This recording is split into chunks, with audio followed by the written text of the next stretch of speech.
I'm Amy Bass, professor of sports studies. I'm here today to answer your questions from the internet. This is Olympic History Support. Buckshot0331 wants to know, is the Olympics today the same Olympics that the ancient Greeks did? Absolutely not. The antiquity games basically focused on things like running and wrestling, some boxing, some jumping, where we have so many events in the modern games, over 200 countries. We have women competing, almost 11,000 athletes, and I think most importantly in the modern games, the athletes wear clothes. Alfbridge43 asks, what were the original ancient Greek Olympic sports? And the answer to that is simple. It was running. It was a sprint, one race to honor Zeus. Game's over. TW Chanda asks, was Cool Runnings a true story? So Cool Runnings, of course, is the film made about the Jamaican bobsled team. And there is a Jamaican bobsled team. They're actually pretty good now. And I think that the Jamaican bobsled team sort of has that cultural hold on everybody because it is a classic fish out of water story. There's no snow in Jamaica. There's no bobsled runs in Jamaica. But they do have a running culture. And so that idea of fast runners pushing a bobsled became that kind of a dream. And thus we have Cool Runnings. Jazzlight Garage 2799 wants to know, who's the biggest underdog to win a gold medal? That, I think almost everyone will agree, took place in Salt Lake City in 2002 when Australian short track speed skater Stephen Bradbury won gold. He was so far behind the leaders, which was tons of Korean skaters, American Apollo Anton Ono, who was the headline of the Salt Lake Games. They had a massive pileup, which happens a lot in short track. It's basically roller derby on ice. Bradbury was so far behind the leaders that he was able to avoid and step over the carnage in front of him to skate across the finish line first. Everybody else had to crawl. Ralph Jenkins 2021 wants to know what Olympic sport is the hardest. I think there's two ways to look at it. There's the skill set sports, and then there's just this is a really hard sports. So decathlon, heptathlon, modern pentathlon, sports where you need to know how to do more than one thing and do it really, really well are very difficult sports. And sometimes it doesn't have to be a whole bunch of things. I think biathlon, a winter Olympic sport that combines Nordic skiing and shooting, is a terribly difficult sport. You can't dope for it because anything that you do to make yourself a faster skier is going to hurt you as a shooter. You are racing, and then you have to lie down on your stomach and hit a target. It's very, very difficult. But I think then you can flip to the other side and say, just what is a grueling sport? And I think most people would agree that it's water polo. You can't touch the sides. You can't touch the bottom. You are treading water. You are creating power to score goals with a ball. You are knocking each other's teeth out. It is just an absolutely brutal sport. Hey, a Quora user asks, when were the first Olympic Games? So that question begs for two answers. The very first Olympic Games were 776 BC in Olympia, Greece. There was one event, a sprint race to honor Zeus. The Olympics we know, 1896, Athens launched the modern Olympic Games with about 14 countries competing in a handful of sports. A Reddit user asks, what was the biggest mistake made in Olympic history? For mistakes that the Olympics have made, I think 2000 Sydney gymnastics, setting the vault at the wrong height sort of sticks out above a lot of other errors that have taken place. The fact that the vault was actually set at the wrong height and it wasn't until people were crashing out on it is just one of the biggest mistakes in Olympic history. But then we can look at mistakes that athletes made. I think that Lindsay Jacobellis, snowboarder, is probably going to win, unfortunately, that race.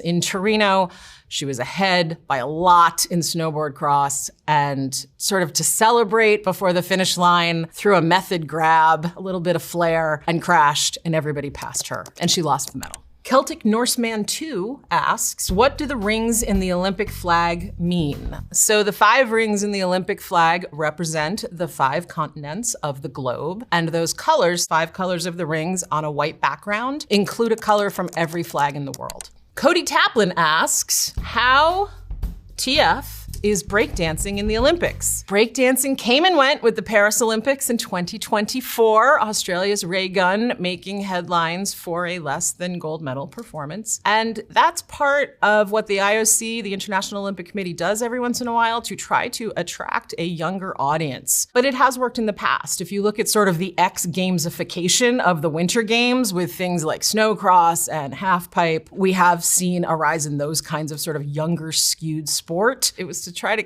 create the success of the urban vibe that skateboarding brought with its launch in Tokyo, but I don't think it was terribly successful. Zizbird asks, who is the Winter Olympics GOAT? There's two ways to look at that. You could do total accumulated medals. Marit Bjørgen, Norwegian cross-country skier, 15 total medals, most decorated in a single Olympic Games, 1980 Lake Placid, Eric Heiden for speed skating. Or you can look at what's still to come. We have GOATs in our midst right now. Michaela Schifrin as a slalom skier, the winningest World Cup skier in history. We have Chloe Kim looking to just continue to be unbeatable. Snowboard halfpipe. So keep your eyes peeled. There's GOATs coming. Shadus X wants to know what prompted the restart of the Olympics in the late 1800s. So the launch of the Olympics in 1896 was the brainchild of Baron Pierre de Coubertin. And he was a sport enthusiast who wanted to bring together the children of the world, understanding that sport was a unifying agent, physical fitness was important, and thus he wanted to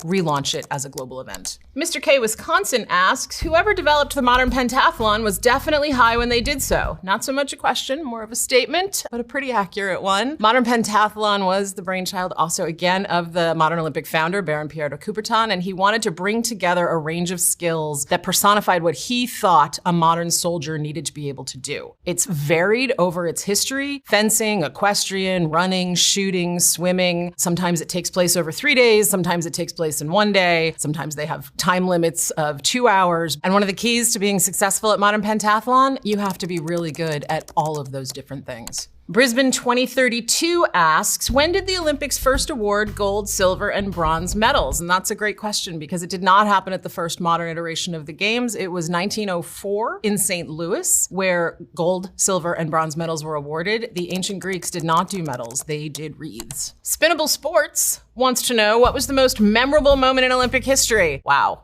This is a hard one because it depends on what you prioritize. Recently, Simone Biles in Paris throwing a Yurchenko double pike on the vault. First woman to ever land that in Olympic Games, something they couldn't even score. It was so difficult. Looking at Jesse Owens' 4 Olympic golds in Berlin in 1936, so-called Hitler's Games, having a Black American pull that feat off. But even with those two amazing things, I think most people would say 1980 Miracle on Ice, Lake Placid, U.S. hockey team defeating the Soviets in the semifinal, and then going on to win gold against Finland. Lazy Condition Zero brings an excellent question. Who are some Olympic athletes who dominated their sport to the same or greater degree as Simone Biles dominates gymnastics, and Michael Phelps in his prime dominated his swimming events? One of the things about who dominates a sport and has the most medals in the Olympics is that some sports, like gymnastics and swimming, have a lot of events that one athlete competes in, so they accumulate a lot of medals. But I like to look at an athlete like Al Order, who won the discus in 4 consecutive Olympic Games, gold medal over the course of 16 years. So that's complete dominance, but he only gets 1 medal per Games, unlike Michael Phelps, who always brings home a haul of medals. For Winter Games, I would look at Norway's Marit Bjørgen, 15 medals in cross-country skiing, 8 of which are gold, the most successful Winter Olympian. But then you want to look at a single Games dominant sport, and for that I would go to Eric Heiden, 1980 Lake Placid, 5 gold medals in speed skating. He sweeps the sport. Christopher McCraw wants to know, what are the biggest scandals in Olympic history? And Christopher, there is no simple answer to that question. We have political scandal, we have doping scandals, we have bribery scandals. We could look at Salt Lake City's bid, which was full of corruption and sort of changed the makeup of the IOC. We can look at doping scandals like individual athletes, American cyclist Lance Armstrong, track star from the 2000 Games Marion Jones, which sort of ripped the lid off of the entire Balco drug scandal. You can look at the Russian doping scandal, which was systemic, institutional. So the entirety of the Russian delegation has been banned from Olympic competition, not just because of the doping they were doing, but because of the covering up that they were doing. And then you have, smaller things per sport. Again, in Sydney in 2000, the vault was set at the wrong height, which meant a lot of people crashed and burned before someone figured out that the vault was set at the wrong height. Big Red Bear 2 asks, what restrictions were there on visitors to the 1936 Summer Olympics in Berlin hosted by Hitler? There were Black and Jewish athletes from the US and other countries. So Berlin in 36 is called by historians a facade of hospitality. The athletes who were competing, Jesse Owens being, of course, the standout athlete, they were almost propaganda tools. See, we're welcoming everybody. Look, there's a Black man on the field. They were not as hospitable to the visitors that were being welcomed into Berlin. So a lot of folks experienced discrimination and hostility upon setting foot as an Olympic spectator in Berlin. We have a Quora user asking, what is the oldest unbroken Olympic record as of today? And that one was set in 1968, Mexico City. American long jumper Bob Beamon is the first human to break 29 feet. Mike Powell did break that record for a world record in 1991, but no one has ever jumped further at an Olympic Games. It is good to put a little tiny asterisk next to that, because the Mexico City Olympic Games took place at altitude, and that literally enabled people to fly. Major Spiritual 1963 asks, what was the greatest opening and closing ceremony in Summer Winter Olympics? I think Summer Olympics almost always have the edge on this. Winter Olympic opening and closing often take place outside in winter, which limits a lot of what they can do, which isn't to say we haven't seen some spectacular. The opening ceremony in Vancouver, for example, was absolutely a beautiful tribute to Canadian heritage. I think in terms of spectacle, however, Beijing 2008 is going to win just for the absolutely unprecedented synchronicity that we saw, the tales that came out afterwards, performers under the stage for umpteen hours wearing diapers to keep them there. So once we learned how they did it, I think it became a little bit less glitz and glam. But when Beijing 2008 happened, it absolutely blew every other opening ceremony off the water. I would also say that we have poignant moments in opening and closing ceremonies, really beautiful moments. And for that, I'm going to go to Atlanta, 1996, where we see Muhammad Ali take the torch from swimming legend Janet Evans, and Muhammad Ali lights the cauldron and stands before the world with the Olympic flame over his head. There was not a dry eye in the house.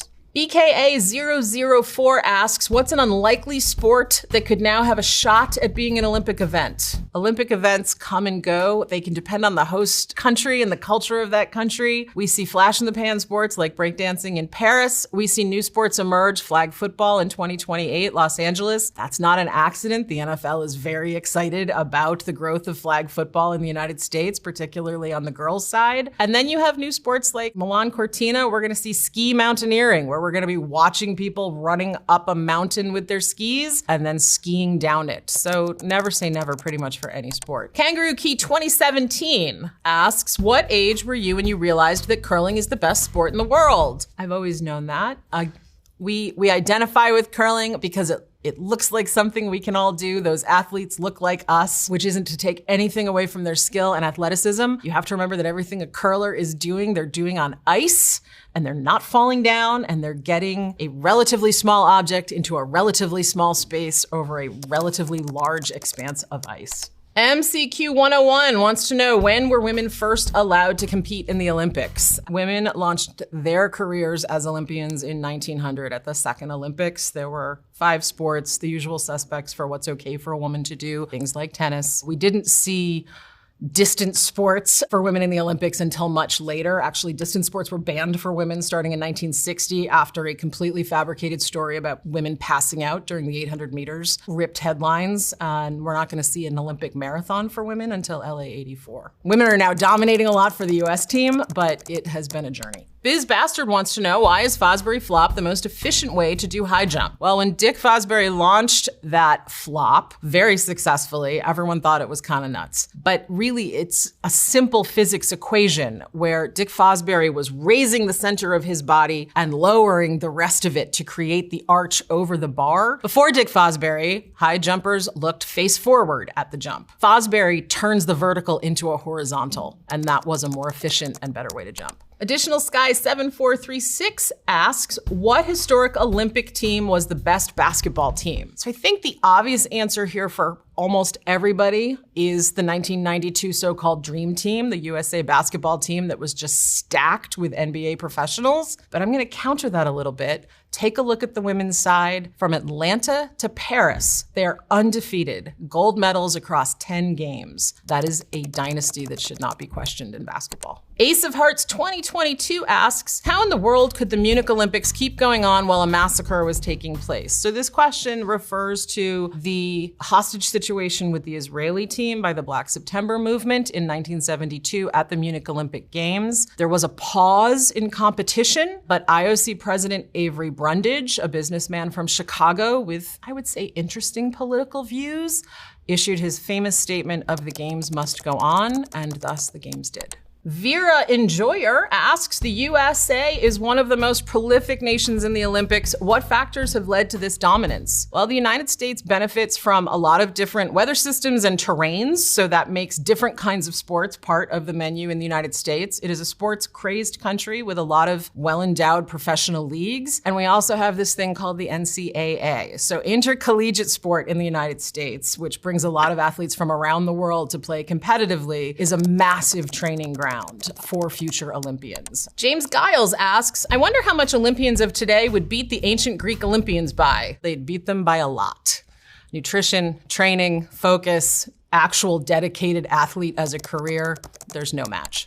Ellen De Silva wants to know, serious question, okay, thank you. Does the Olympic torch go through every country or just the country of the Olympics? How does it travel over oceans? So the Olympic torch used to try to go to as many countries as possible. And very recently, the International Olympic Committee, the IOC, changed that because the torch relay route, which used to be a space where people came out and cheered and the torch ran by and you took a selfie and that was you with the torch, became a site for protests. So they now tried to limit the torch relay route between Greece and the host country. FL Web Pro asks, did China clear chronic smog for the 2008 Olympics using cloud seeding to produce heavy rain? There was blue sky in 2008 for the Beijing Olympics, and it was primarily because they shut down their industrial manufacturing segment. So there were no factories actually in operation leading up to those games and during those games, and that gave Beijing blue skies. A Reddit user wants to know, has someone ever died due to an accident while doing a sporting event? And the answer to that, sadly, is yes. Most recently in 2010 in Vancouver, on a practice run on the luge track, a Georgian luger crashed and unfortunately lost his life.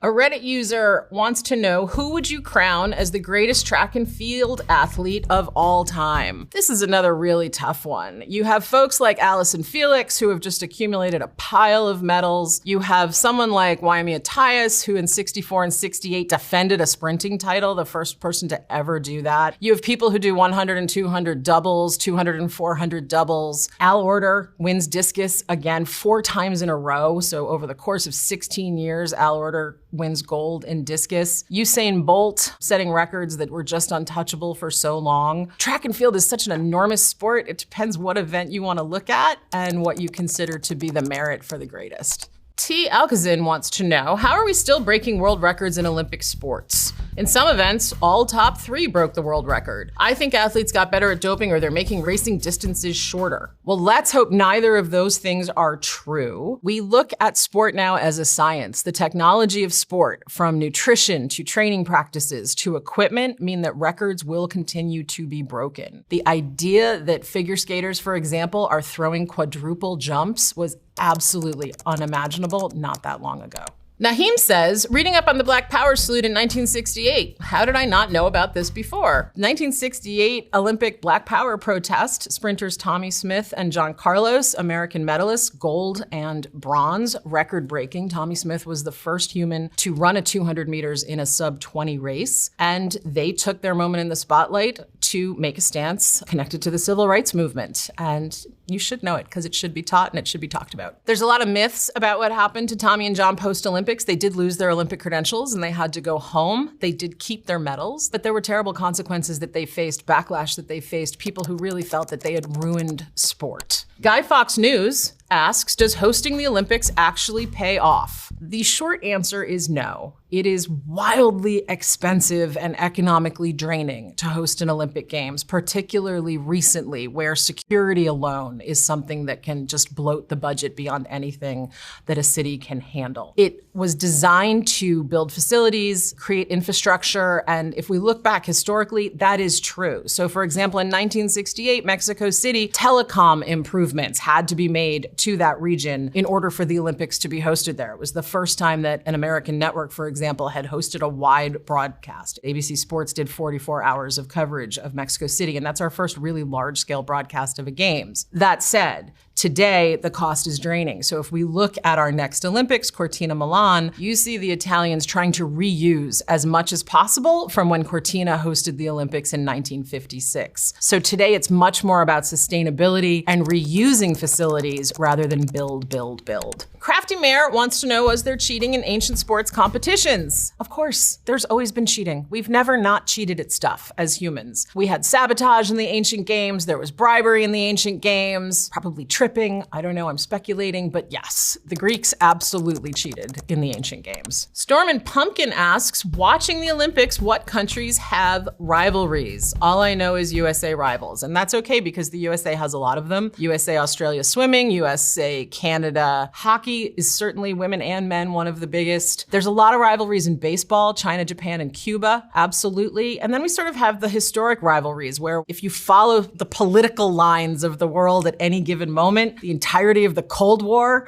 so the Soviet Union and the United States, Eastern Europe and the United States, but you also see things like Japan and Korea, where North Korea fits into the Olympic world, is constantly creating sort of us and them binaries. Jamaica versus everybody in terms of track and field. You just gotta look for them. Classic Poodle asks, have Olympics ever been canceled before? Didn't the US skip them one year? Yes, World War I and World War II meant that Olympic Games were canceled, too, for World War II. And then we actually have a postponement. If we think not that long ago, Tokyo 2020 became Tokyo 2021, even though we still called it Tokyo 2020 because no one wanted to change the merch. And there is one games that the United States boycotted, 1980 Moscow, the ultimate Cold War move. Flash forward 4 years to Los Angeles. Eastern Europe returned the favor by boycotting on their part. Board Bouncer wants to know, did Russia cheat at the Olympics? The most simple answer to that is yes. Russia was banned from the Olympics by WADA, the World Doping Agency, because of systemic institutionalized doping and an enormous cover-up scheme so that doping was not detected.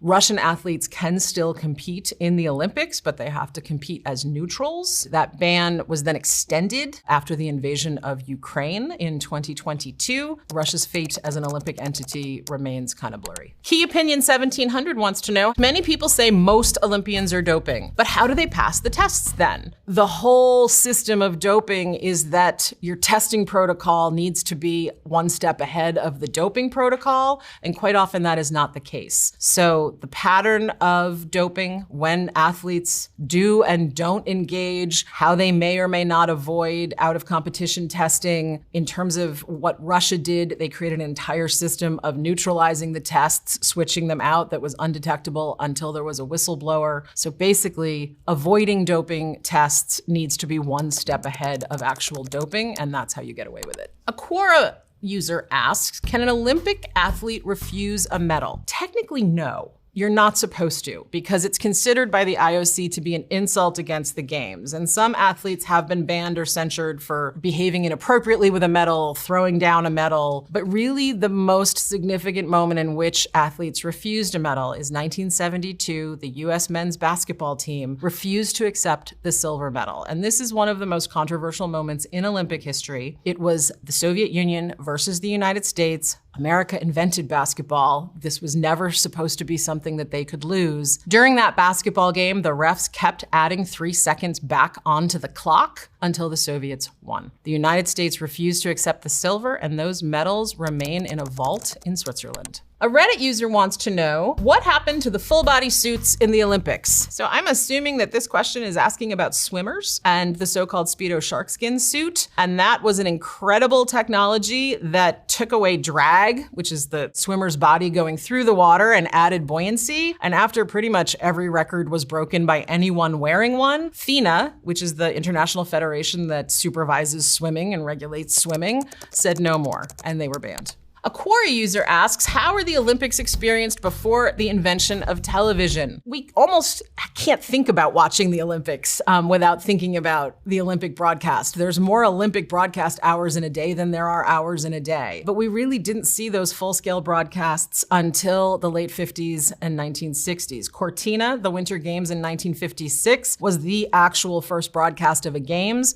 There were 15-minute snippets from Tokyo in 64, but 1968, ABC Sports really creates the blueprint for a massive platform of Olympic programming. And it was still only 44 hours, but then 44 hours was a massive undertaking by a network. Before that, it was old-fashioned newspaper, radio, and the radio broadcasts were exciting and people huddled around the radio just as they did for any other sports broadcast. Or you could hop on a plane or a boat and actually go and be a spectator. All right, that's all of the questions for today. Thanks for watching, and I hope you learned something.